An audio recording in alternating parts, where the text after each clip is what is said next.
Ambassador Dina Muftiga miseensa mana maree bakka bu'oota uummataatti akkasumas immoo seenaa dippiloomaasii Itoophiyaa keessatti nama shoora guddaa baatanidha. Ambassador anaa dhufu. Baga nagaannoo eeda. Dhimma dippiloomaasii irratti xiyyeeffanneet mari'annaa. Dippiloomaasiin Itoophiyaa egaa keessattuu waggoota muraasaa as qormaataaleen hedduun jiraatan illeen dippiloomaasii bu'aa fidaa dhufe jechuun danda'ama. Dippiloomaasiin Itoophiyaa waggoota muraasaas bu'aa akkamii fide laata? Qormaataaleen turan hoo maali? Dippiloomaasiin Itoophiyaa bu'aan inni amma fidaa dhufe kuni cimni dippiloomaasii maalirraa burqaadha? Dippiloomaasiin biyya tokko biyya akka keenyaa kana akkamitti cimaadha? Cimina dippiloomaasii Itoophiyaatiif bu'uurri guddaan wanta biyya keessatti hojjetamaa jiru jechuudha. Akkuma beekamu Itoophiyaan jijjiiramarra jirti. Jijjiiramni immoo gara siyaasaatiin, gara qabeenyaatiin, gara hundaanuu bu'aan inni fidaa dhufetu jira jechuudha. Bu'aan keessatti dhufaa deemu kun dippiloomaasii irratti illee dippiloomaasiin akka jijjiiramu akka ol ka'u godhaa jechuudha. Fakkeenyaaf gara siyaasaatiin yoo fudhanne Itoophiyaan siyaasaa biyyattii jijjiirtee warri siyaasaa adda addaa fedhii adda addaa qabu hundi biyya keessa seenee akka hojjetu godhuun kun bifa biyyattii jijjiira jechuudha. Kun gara dippiloomaasiitiin Itoophiyaan biyya gaariidha waan jedhamu yaada akkasiitti dhalataa alatti jechuudha. Gara qabeenyaatiin yoo ta'e daldala barbaadu biyyoonni alaa daldala Itoophiyaa wajjin godhuudhaaf immoo Itoophiyaan maal oomishtiidha. Fakkeenyaaf Itoophiyaan oomisha yoo fudhanne oomisha qamadii jalqabdee gara qamadiitiin oomisha guddaa fiddeerti. Kun immoo biyyoonni biraa Itoophiyaa akka ilaalan gara Itoophiyaa wajjin daldala godhuudhaaf akka yaadan godhaa jechuudha. Isa biraas dabree qilleensa jijjiiruudhaaf Itoophiyaan fakkeenyaaf Green Legacy waan jedhamu biyya keessatti jalqabdeerti. Green Legacy kan immoo as keessa qofa odoo hin taane biyyoolaatiifis kennitee jirti. Kun immoo Itoophiyaan rakkoo qilleensaa jijjiiruu irratti bu'aan ishiin buusaa jirtu kun hin barbaachisa warri jedhan gara Itoophiyaatti siiqu jechuudha. Kuni ka fakkaatu wanni biraas Itoophiyaan akka cimtu gara dippiloomaasiitiin godhaa jechuudha. Kana bira dabartee ka Itoophiyaan bu'aan guddaan fakkeenyaaf BRICS keessa seenuunis waan guddaadha. BRICS jechuun biyya dhaaba guddaadha. Dhaaba san keessa biyyoonni dureessa ciccimootu jiru. Biyyoota san wajjin walitti dhufiinsi godhamu walitti hirkannee wajji guddachuu dandeenya jechuudha. Wajjin daldaluu dandeenya. Waan baay'ee biyyoota san irraa argamuu danda'a jechuudha. Itoophiyaan BRICS keessa seenuunis bu'aa guddaa fide jechuudha. Bifatti biyyattii jijjiire kanumarraa ka'eeti jechuudha. Akkuma yaadattu dhiyoo kana G20 achirratti haalli ture Itoophiyaa wajjin biyyoonni baay'een achirratti qooda fudhataa turan Itoophiyaa wajjin walitti dhufiinsa barbaadan ibsaa turan jechuudha. Itoophiyaa wajjin hojjechuudhaaf Itoophiyaa wajjin wal ta'uudhaaf fedhii isaanii ibsaa turan jechuudha. Muummichi ministeeraa wajjin almost warri achirratti qooda fudhatan hundi haasaa turanii dubbataa turanii mari'achaa turanii kuni bu'aa guddaadha Itoophiyaati jechuudha gara dippiloomaasiiti. Bara darbe bara 2017 bara 2018 kana jalqabarraa Itoophiyaan korawwan gurguddaa konferansii gurguddaa keessummeessitee jirti. Finfinneen qofti konferansii hedduu keessummeessitee jirti. Kuni bu'aa maalitti laata? Biyya tokkotti konferensii godhuudhaaf biyyattii sanii fi yaadni jiru kabajni jiru guddaa ta'uu argisiisa jechuudha. Dippiloomaasiidhaan kun waan guddaadha karaa guddaadha jechuudha. Biyyattii sun akka itti ilaalamtu haala gaariidhaan ilaalamti jechuudha. Malee bakkuma fe'anitti ka'ee biyyi tokko dhaqee konferensiin deemu. So Itoophiyaan konferensii akkasii baay'ee geggeessuun ishii gara dippiloomaasiitiin cimina isii argisiisa jechuudha. Bifa Itoophiyaatti jijjiiraa jechuudha. Itoophiyaan biyya gaariidha. Kana bira dabree immoo warri konferensii ilaalanii warri konferensii kanarratti qooda fudhatuuf dhufan kunneen yaada adda addaa uumanii deebi'u jechuudha. Marii adda addaa godhanii deebi'u jechuudha. Marii kanarraa ka'anii Itoophiyaa keessatti investii godhuudhaaf, Itoophiyaa wajjin daldala uumuudhaaf, Itoophiyaa keessatti hojii adda addaa hojjechuudhaaf, Itoophiyaa gargaaruudhaaf, Itoophiyaa wajjin wal ta'anii hojjechuudhaaf guddachuudhaaf yaada dhiyeessuu, yaada kaleessuu, yaada kana hojiirra oolchuu jechuudha. So maal fida jechuudha? Investmentii fida, daldala fida. Kun immoo bu'aan inni fidu guddaadha jechuudha gara qabeenyaatiin. Biyyattiidhaaf hojii uuma, jiruu uuma, guddina fida, biyyattii booda ol kaasaa jechuudha. Dhimmi konferansii yookaan walgahii idil addunyaa gurguddaan kun yommuu ka'u New York fi Brussels akkuma beekamu giddugala konferansiiwwan idil addunyaati. Finfinneen immoo sadarkaa jalqabaa irratti eeramti. Ija dippiloomaasiitiin hiikoon nuti kenninu maalidha? Finfinneen sadarkaa sadaffaa irratti magaalaa konferansiiti yoo jennu akkamitti hubachuu qaba lammiin biyya kanaa nuti sirriitti hubanneerraa akka addunyaan nu hubatu hubanneerraa nuti laata? Gaafii gaarii gaafte maaliif nuti sadarkaa irra jirru haala irra jirru akka biyyaatti Afrikaa keessatti akkamitti akka ilaalamu alama keessatti biyyoonni biraa akkamitti akka nu ilaala beekna akka jedhu gaafii guddaadha. Wanni beeknus jira garuu guutuudhaan hin beeknu jedhee yaada. Itoophiyaan maaliidha akka biyyaatti yoo jennu dhaabni Afrikaa EU jedhamu as jira. as keessa hojjeta, as keessa sosocho'a. Magaalota reef kakaaftee Niiwoorkii fi Jeeneevitti aanee embasiin baay'een magaalaan keessa jiru magaalaa Finfinneeti. Embasiin baay'een biyyoonni baay'een as keessa jiran jechuun waan guddaadha jechuudha. Ilaalchi isaan biyyattii kanaaf qaban biyyattii kana wajjin walitti dhufiinsa gara diplomaasiitiin hariiroo dhaabuudhaaf yaaduun isaanii Itoophiyaadhaaf kabaja guddaadha jechuudha. Kun immoo bu'aan inni fidu baay'eedha. Bu'aa qabeenyaa fida, bu'aa ammoo maqaa fida, bu'aa beekumsaa fida, bu'aa immoo teeknooloojii fida jechuudha. Kuni waan guddaadha kana beekne kana irratti hojjechuu qabna jechuudha. Kana cimsuu qabna. Kanaan uf gargaaruu qabna. Kanaan boonuu qofa odoo hin taane nuti biyya akkanaati kana qabna jechuu odoo hin taane waan ajirraa fayyadamuudhaaf hojiin adda addaa hojjetamuu qaba. Haala mijeessuu qabna. Kana dura akkuma beekamu keessummeessuu irratti nu rakkoo hin qabnu. Aadaa gaarii qabna. Uummata biraa keessummeessuu irratti kan immoo cimsinee itti fufuu qabna jechuudha. Kana instituushinii dhaabne gara instituushiniitiin immoo cimsuu qabna jechuudha. Keessummootaan akka gammadanii deeman, biyya akka ilaalan, akka biyya beekan namni hundi dippiloomaasii ta'ee hojjechuu qaba jechuudha. Dippiloomaasiin Itoophiyaadhaa waggoota muraasaas bu'aan galmeessisee jira. Kana gidduudhaan immoo qormaataaleen jiru wanta argaa jirrudha. Biyyoonni masaanuu Itoophiyaa ta'an milkii Itoophiyaatti qormaata ta'uun kun hin mul'ata. Qormaataaleen dippiloomaasii Itoophiyaa mudatan maalidha? Gara fuulduraa immoo qormaataalee kanneen caalmatti tarkaanfannee bu'aa qabatamaa caalmatti dippiloomaasiidhaan injifatoo akka taanu maaltu ta'uu qaba laata? Walaati yoo cimte haala tokko yoo cimte namni hundi biyyi hundi sin jaalattu. Biyyaattillee Itoophiyaan yoo cimte maqaan Itoophiyaa yoo ol ka'e biyyoonni kana hin jaalanne kana jibban jiru. Maalirraa kaanii fedhii isaanirraa kaanii jechuudha. Gadi bu'ina Itoophiyaa irratti rakkoo Itoophiyaa irratti maqaan badoomsa Itoophiyaa irratti achirraa warra fayyadamuu barbaadantu jira jechuudha. Isaan kuni cimina kennan fedhan.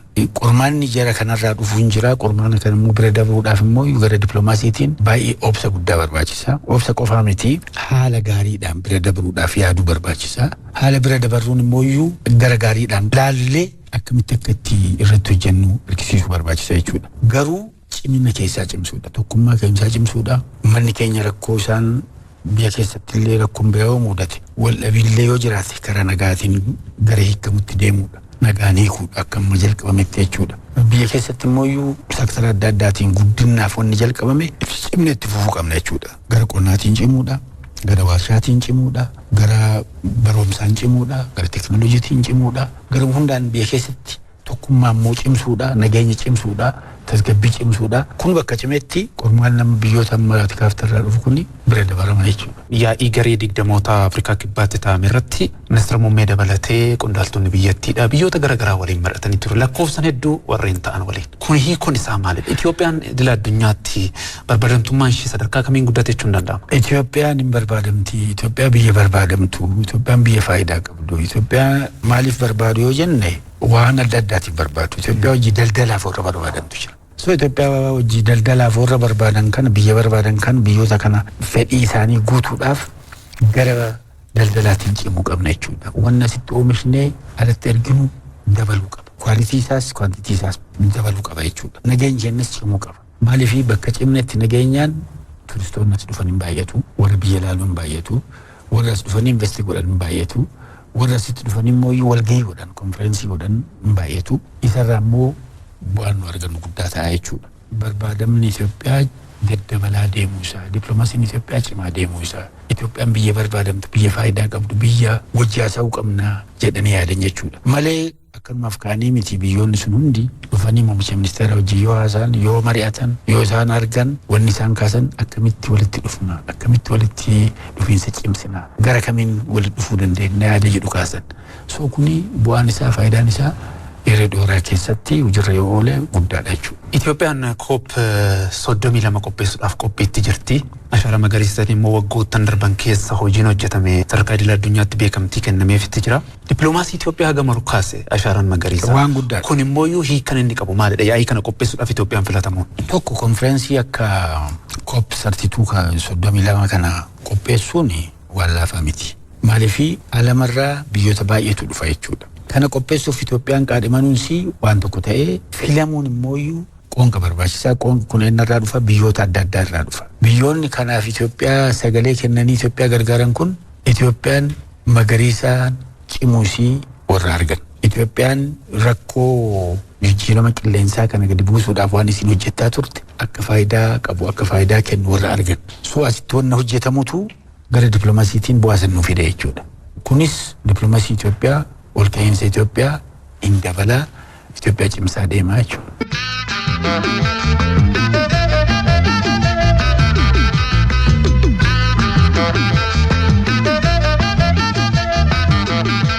Gama birootiin Itoophiyaan yaa'ii garagaraa irratti hariiroo dippiloomaasii gamlamee cimsituun dabalata hooggantoonni biyyoota garagaraa yeroo garagaraatti dhufaa jiru. Itoophiyaa daawwachaa jiru. Hojii Itoophiyaan hojjechaa jirtus immoo dinqisiifachaa jiru. Kun hoo ija saayinsii siyaasatiin akkasumas immoo saayinsii dippiloomaasiidhaan hariiroon inni qabu maalidha? Itoophiyaan kana gara fuulduraatti cimsitee akkaataa kamiin itti deemuu qabdi? Akkamittis itti fayyadamuu qabdi laata?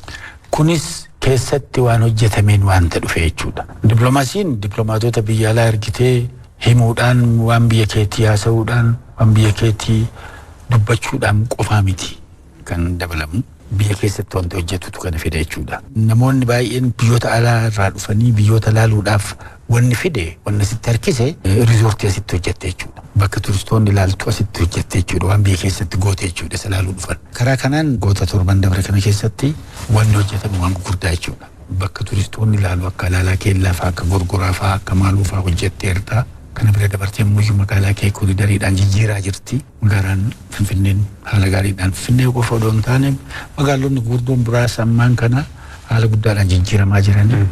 Kana dhufanii ilaaluu warri hin barbaanne jiru. Kan dhufanii ilaaluu qofa odoo hin taane akka fakkiitti fudhatanii biyya isaanii fidanii immoo biyya isaaniillee akka jijjiiruudhaaf warri barbaadan baay'eedha. Akka Finfinneetti jijjiiramuu qabna. Akka Finfinnee ta'uu qabna jechuu jalqabanii yeroo tokko tokko biyya Afrikaa kanarraayi. So kunis waan guddaadha jechuudha.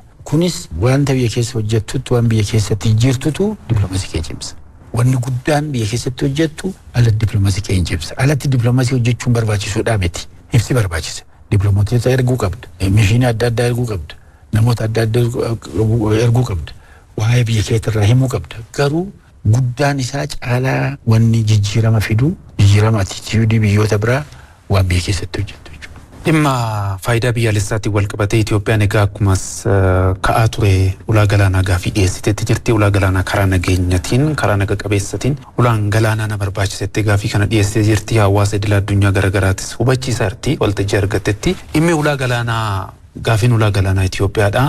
Hanga fudhatama qaba. Kun immoo iyyuu dippiloomaasii biyyattiin amma fayyadamaa jirtuun hangam deeme jechuun danda'ama laata ambaasaadar? Waa sadiitu mirkaneessa Itoophiyaan ulaa galaanaa argachuu. Tokko seenaa keessatti Itoophiyaan waggoota dheeraa ulaa galaanaa qabdii ture. Ulaa galaanaa saniin fayyaddee biyya baay'ee keessatti daldala guddaa deemsisaa turti, maqaa guddaa qabdi. Kun seenaa dabree haala hin baraminiin, haala ifan ta'iniin, haala garaa hin taaneen Itoophiyaan ulaa galaanaa dhabuu isiiti tokko. Kan lammataa Itoophiyaan bishaan diimaa bareedsii jennu fuuldura jirti. So Itoophiyaan ulaa galaanaa bishaan kanarratti argachuu qabdi. Ulaa galaanaa qofa odoo hin taane risoorsii bishaan diimaa irra jiru kana argachuu qabdi. Achirraa fayyadamuu qabdi jechuudha.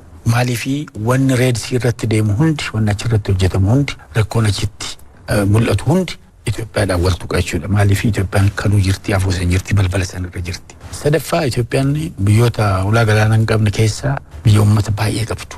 Uummata baay'ee qabdi. Biyya guddoodha. Qabeenyi isii immoo guddataa deema. Wanni isiin alatti ergituuf alaa ol galchitu immoo ol ka'aa deema. Kanaaf ulaa galaanaa adda addaa isii barbaachisa. Ulaa galaanaa tokkotti qofa of fayyaddi amma. Odoo ulaan galaanaa kun rakkoo tokko qunname rakkoon tokko achitti dhalate waan ta'u yaadi. Kanarraa ka'ee ulaa galaanaa adda addaa argachuudhaaf Itoophiyaan mirgas qabdi.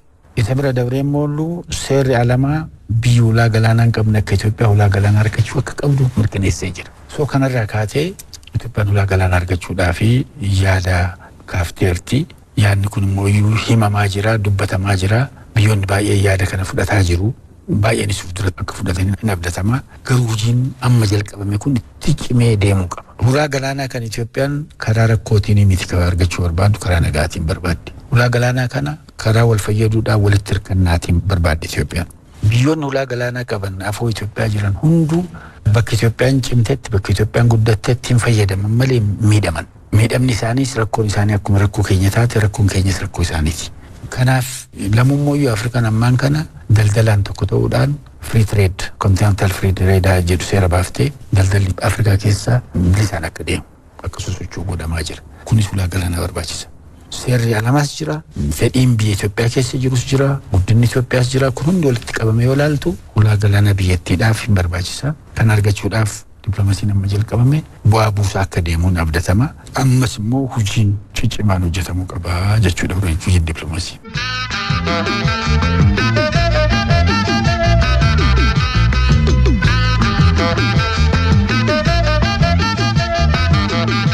Biyyoonni ollaadhaa muraasni isaanii gaafii Itoophiyaan karaa nageenyatiin dhiyeessite kana maalidhaaf ija shakkiitiin ilaalu. Kanaafuu akkamiin nu hubachuu qabu? Warri faallaa dhaabbate kun biyyi tokko faallummaan isii kan irraa burqu Itoophiyaan laga Abbayyaa irratti piroojeektii hojjetetu aarse. Hinaaffaa santu akkas godhe. Piroojeektichi sun akka hojjetamne yeroo baay'ee gara adda addaatiin afoo dhaabbataa biyya ture kun. Biyyi kun immoo rakkoo addaa biyya uumaa ture. Itoophiyaa keessatti illee haala adda addaatiin karaa harka lafaatiin Itoophiyaa keessatti rakkoo biyya uumaa ture jechuudha. Biyya santu biyya tollaallee biyyoota tokko irratti waan hin taane fidee yaada hin taane fidee yaada hin taane deemsisaa jiru jechuudha. Malee Itoophiyaan ulaa galaanaa argachuun biyyoota ollaatiif faayidaa guddaadha. Itoophiyaan immoo fedhiin isii ibsaa jirtu ifumaan ifatti kaasaa jirtu nagaan argachuu barbaaddi. Ofiis kennitee waan qabdu argachuu barbaaddi malee bilaashaanis miti kan argachuu barbaaddu. Sun immoo dharri jiru yeroodhaaf dharri kun akkuma hidha laga Abbayyaa irratti hojjetamaa ture asirratti illee waan haarawaa jalqabame. Hidha laga Abbayyaa akkuma fashalaa'ee karaa adda addaatiin karaa diplomaasiitiinis karaa qabeenyaatiinis kunis akka fashalaa'uu abdii guddaa qaba. Lammiileen biyyattii maqaan Itoophiyaadhaa caalmatti akka guddachaa deemu faayidaan biyyaalessaa akka cimaa deemu dippiloomaatonni biyya alaa jiranis kan biyya keessattis lammiileenis maal gochuu qabatu? Wal asirratti kun fedhii biyyaati. Fedhii biyyaa kana guutuudhaaf dhimma biyyaati dhimma guddaadha. Kana galmaan ga'uudhaan tokko dippiloomaatonni hojii guddaa qaban jechuudha warri ala jiran. Adda isaanii qofa odoo hin taane lammii Itoophiyaa ala jiru. Akkuma baay'ina isaatiin akkuma cimina isaatiin sosochoosanii lammii kanaan of gargaaranii hojii hojjechuu qaban. Warra Itoophiyaatti kalaan, warra Itoophiyaa barbaadan, warra Itoophiyaa fedhii qaban hunda asirratti sosochoosuu qaban jechuudha alatti dippiloomaatonni. Achi biras dabree hojii kanarratti civic society'n adda addaa, dhaabni adda addaa, abboonni amantaa, sanbira dabree immoo warri yuunivarsiitii keessa hojjetan, miidiyaanis akka keessanii kun lammiin hundi hojii hojjechuu qaba jechuudha. Kuni fedhii biyyaati. Fedhii biyyaa kanarratti fedhii kan argachuudhaaf Itoophiyaan kana guutuudhaaf socho'aa jirti. Kan argachuu qabdi yaada jedhu nama argan hundatti kan ibsanii haala gaariidhaan socho'uu qaban kana gargaaruu qaban jechuudha karuma hundaan.